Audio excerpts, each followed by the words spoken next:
Buenas tardes, una semana más. Gracias por estar ahí. Recuerden que leo todos los comentarios, aunque no conteste. Es que no tengo tiempo. Cuando uno de ustedes ponía en los comentarios, ¿pero lo vas a dejar? No, pero pues eso, de muy Pascuas a Ramos porque no tengo tiempo. Diccionario de adioses.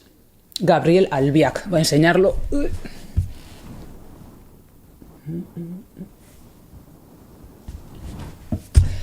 Editorial Confluencias, año 2020, primera edición del año 2005.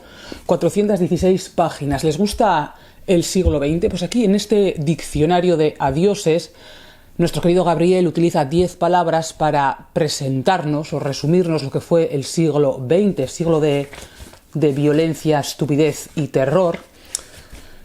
Entre esas palabras se encuentran escribir, exilio, idolatrías, judeofobia, revolución, revolucionario, terrorismo. Bueno, para definir ese maravilloso siglo XX. El siglo XX no surge de la nada, es producto de una evolución anterior.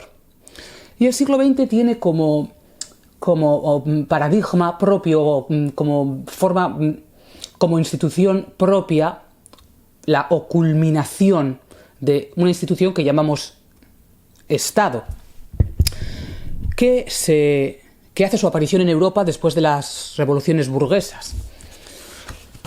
Bueno, a ver, iba a decir algo, sí, cuando en uno de los vídeos pasados a cuenta de Public Miseducation, deseducación obligatoria, es de Paul Goddard, está en internet, y el de Gato, el de John Taylor Gatto, se titula Dumbing Us Down, haciéndonos idiotas, convirtiéndonos en idiotas, que habla también del sistema educativo.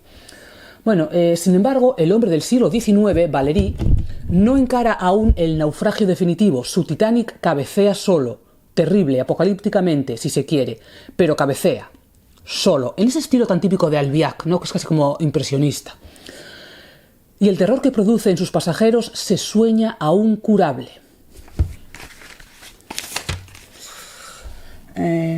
Un año después se desencadenó la guerra y robó al mundo todas sus bellezas. Este que habla creo que es Freud. No solo aniquiló el primor de los paisajes que recorrió y las obras de arte que rozó en su camino, sino que quebró nuestro orgullo por los progresos logrados en la cultura, nuestro respeto ante tantos pensadores y artistas, las esperanzas que habíamos puesto en una superación definitiva de las diferencias que separan a pueblos y razas. La guerra enlodó nuestra excelsa ecuanimidad científica, mostró en cruda desnudez nuestra vida instintiva, desencadenó los espíritus malignos que moran en nosotros y que suponíamos domeñados definitivamente por nuestros instintos más nobles gracias a la educación multisecular. Vale.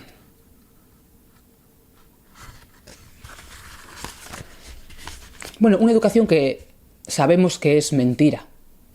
Si quieren pueden leer a los dos autores que les acabo de mencionar.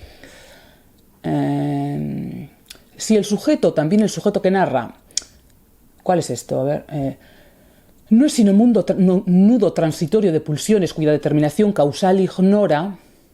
No, esto no es. ¿Por qué tengo esto de...? No sé por qué tengo seleccionado esto. A ver. Cualquier hombre de nuestro siglo sabe que no hay otra identidad detrás de ella que la de un guarismo clasificatorio sin el cual la administración de las complejas máquinas del Estado moderno sería imposible. Identidad es solo una serie codificada de números y letras en un archivo, DNI. Nadie posee otra. Y esa la posee solo otro, el otro. El Estado. El Estado, esa basura cósmica, y cuando digo basura cósmica me refiero metafísica, porque el Estado es producto de una metafísica, es decir, de una forma de entender el ser o lo creado, toon, una forma de estar en el mundo y de entender las relaciones de todas las sustancias, y por lo tanto, pues eso, basura cósmica. Y eso es lo que va a caracterizar el siglo XX. Todas esas matanzas, toda esa violencia, todo ese desastre no hubiera sido posible si no hubiera existido y estuviera afianzándose esa estructura diferente que llamamos Estado. Que, repito, no surge de la nada, es producto de una evolución muy anterior. La obsesión por suplir con palabrería mítica la esencial impotencia ante la constitución revolucionaria del Estado-Nación. Obsesión por suplir con palabrería mítica la esencial impotencia de cada uno de nosotros ante la constitución revolucionaria del Estado-Nación. Ante esa especie de monstruo, nadie puede nada. El mito inventará la nación. A la revolución la suplirá la magia del Volkgeist, del muy pronto atroz espíritu del pueblo. La lengua será su teológico instrumento. La religión laica de la sangre, la tierra y la lengua, la de la identidad cultural en suma. Fichte está proponiendo por primera vez la idea, el mito, del estado de cultura, una idea que maduró también a través de la filosofía política alemana y antes de que Bismarck en 1871 levantase como bandera del Estado prusiano la Kulturkampf. El fascismo es la pulsión de plenitud de la máquina exterminadora a la cual la modernidad llama Estado, y cuyo soporte no puede ser otro que el mito de la identidad nacional. Una identidad nacional que puede estar basada en, pues eso, en lo que dice aquí el profesor Alvia, pues que la lengua, el no sé qué, no sé qué, o en esa especie de cúmulo de bobadas que hoy en día llamamos progresismo y que funciona como una especie de religión, pues de religión del Estado. A ver... Su clave de acceso es identidad, ya sea sellada esa identidad en la sangre, la nación, la religión, el grupo, la cultura o la lengua. A ver, aquí el problema es que todo eso ha existido desde siempre. Entonces, ¿cuál es la diferencia? Pues que ahora hay un Estado, que es una especie de Estado en armas, que impone todo eso frente a, yo que sé, a siglos anteriores en los que ese tipo de estructuras no existían. Aquí habla Hitler, hablando de... Lo tengo porque pone... Bueno... porque lo que dice, si alguien les dijera, mira, es que hablas Stalin, pues todo el mundo se lo creería, ¿no?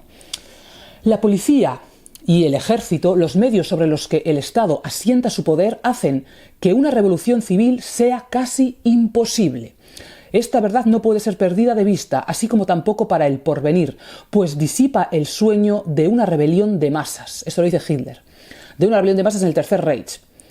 Lo que es ya imposible es la técnica del 30 de enero, golpe de Estado combinado, revolución arreglada en las alturas bajo el patronato de la legalidad. En democracia, los golpes de Estado se dan desde dentro, como lo estamos viendo ahora. El sueño de la revolución, que es la instancia suprema del sueño de la razón ilustrada, ha dado a luz sus monstruos ya a lo largo de 2 siglos y se cierra, no dejando tras sí sino tierra quemada. No existe tal vez ascética tan depurada como esa. Existir es aniquilar, el resto absurdo. Algunos llaman a eso nihilismo, no discutiré el nombre. Bajo muy diversas etiquetas y máscaras fue la única aportación del siglo XX a la historia de las religiones. Está hablando de lo de la intifada, de Arafat. ¿Se acuerdan de todo aquello? De los mártires de Al-Aqsa y todas esas historias. Yo lo recuerdo. No mucho, pero como lo recuerdo. Ese mundo acabó en 1989 y había ahora que trastocar su fundamental simbolismo, poner religión donde antes hubo mística izquierdista, no cualquier religión, sino la que acabamos de mencionar. El terrorismo moderno es el Estado antes del Estado. Solo tiene ante sí 2 desenlaces, o el suicidio o la Constitución Nacional. Y eso se ha visto siempre. Se ve ahora, se vio en 1789. Pensamiento y política se excluyen, pues que todo el arte del político se reduce a la administración de la plácida servidumbre. Somos esclavos en democracia, porque para eso son las democracias. Al socalle de la cosecha de muertos, 1914 precipita ante los ojos europeos el desmoronamiento de una ilusión axial para la edad moderna, el mito constituyente conforme al cual el exponencial crecimiento de educación, ciencia y cultura, joyas de la corona de esta Europa que se abre al siglo XX, habría de entrañar un automático progreso moral y político. Recuerden que aquí hay un libro de Jiménez Lozano a cuenta de la cultura, de que si Alemania era el estado más culto de su época, que él analizó. A ver, ¿a qué se llama cultura? ¿A qué llamaba aquella gente cultura? ¿Y cuál era la cultura que realmente tenían? Y es algo que yo llamaría mierda. Pues, la cultura del siglo XX, la educación de las masas, es que no era educación, era lo contrario. La ensoñación de que todo, absolutamente todo, en el comportamiento humano pudiera ser gradualmente reductible a educación y cultura, la Ilustración, todo su majestuoso proyecto de entrada en la edad adulta del género humano, se desmorona en el estruendo de las trincheras del 14.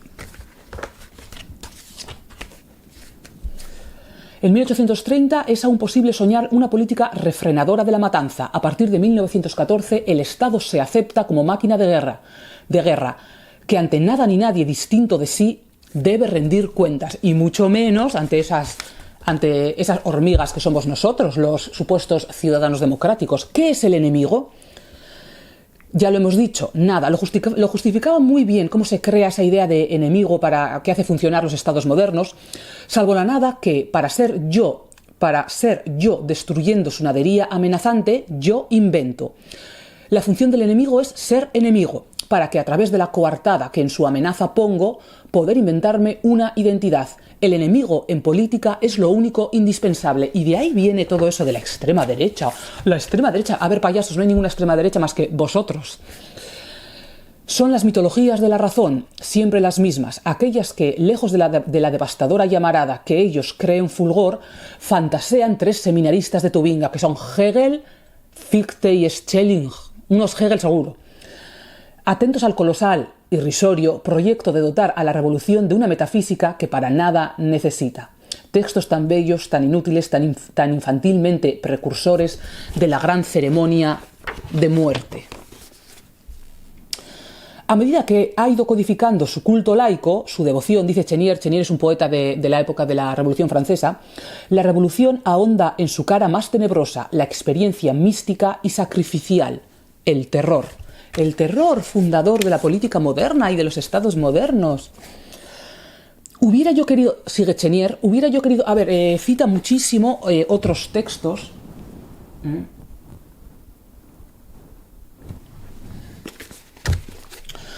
Hubiera yo querido hallar ocasión para decir también una palabra acerca de esos políticos iluminados que, siguiendo el eterno hacer de sus iguales, adaptando siempre a las ideas de su siglo, todos esos amasijos de antiguas supersticiones que infestaron siempre la tierra, predican la libertad y la igualdad como quien predica los misterios de Eleusis o de Éfeso, traducen la declaración de los derechos del hombre en doctrina oculta y transforman a los legisladores en oscuros psicofantes.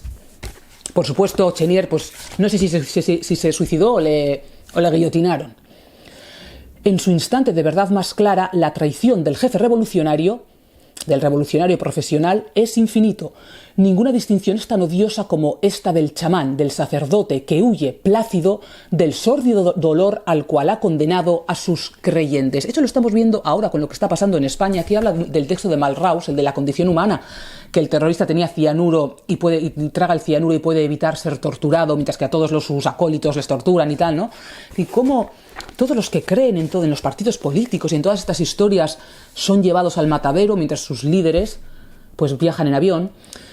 Aquí, a cuenta de que este texto de Malraux tiene dos críticos muy famosos en el mundo soviético, el Ilya Ehrenburg y en el mundo nazi, Robert Brasillach, en Francia, que es menos conocido, pero también como, pues es un individuo muy culto y tal y cual. Aquí, a partir de la página, alrededor de la página 340, Brasillach citan su diario y cómo va. En teoría pertenecía al partido fascista francés, o se llamaba Parti Populaire francés, el de Doriot, que Doriot, por cierto, que también había sido comunista, era el que estaba con Torez. Y cómo va diciendo, pude haber sido comunista, soy fascista, debería haber sido comunista, y cómo va basculando. A ver. Y aquí, a ver, si quieren saber algo de Hitler, en lugar de leer el libro ese que tiene famoso, cuyo nombre ahora mismo no recuerdo, tienen que leer uno de un tal Hermann Rauschning, que es Hitler me contó, o Hitler me dijo.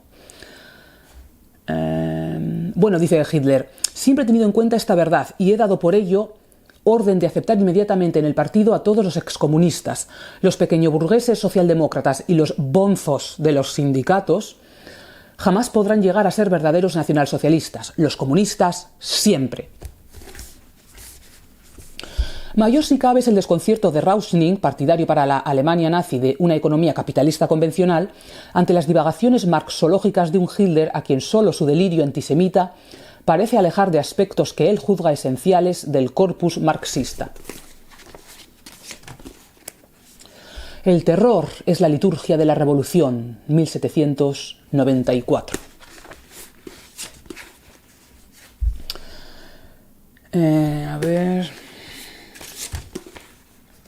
El terror, con sustantiva mayúscula, aparece a quienes lo han vivido y a quienes lo estudian como la apoteosis de esa epopeya moderna que es la Revolución Francesa.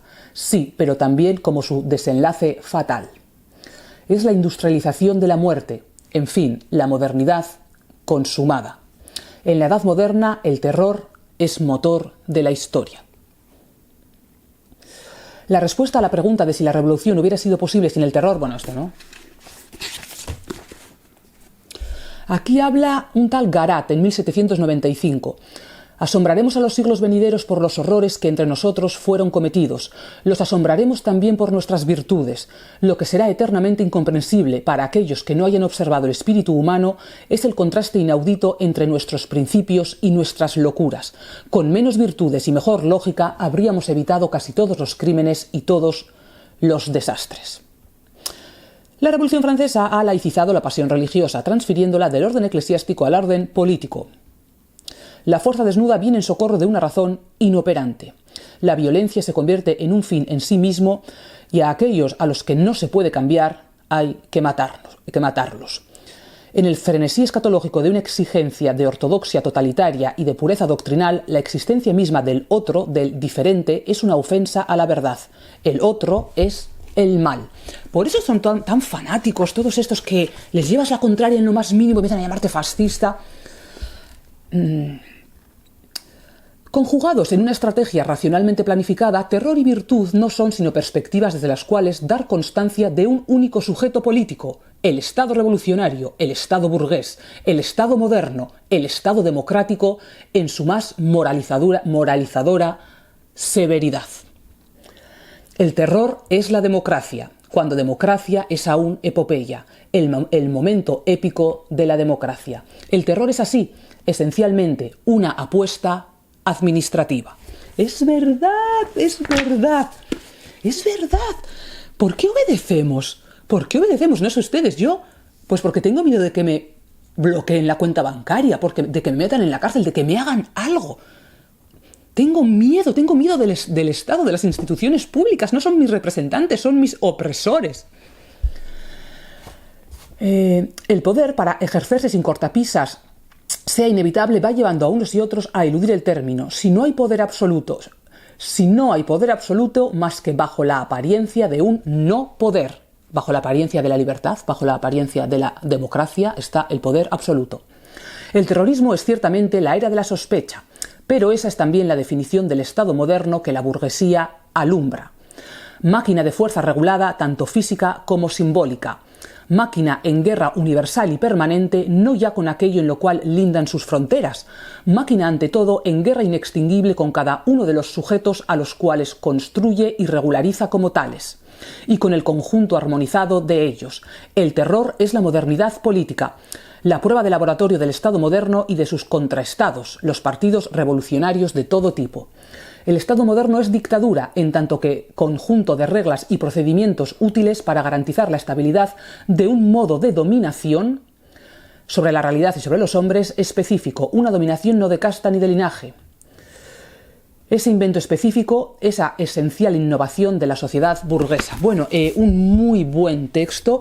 Regálenselo a alguien joven que vaya entendiendo lo que fue el siglo XX y cuáles son sus antecedentes tarados, chalados y totalitarios. Y sin más, para que esto no llegue a los 21 minutos y se corte, hasta la semana que viene.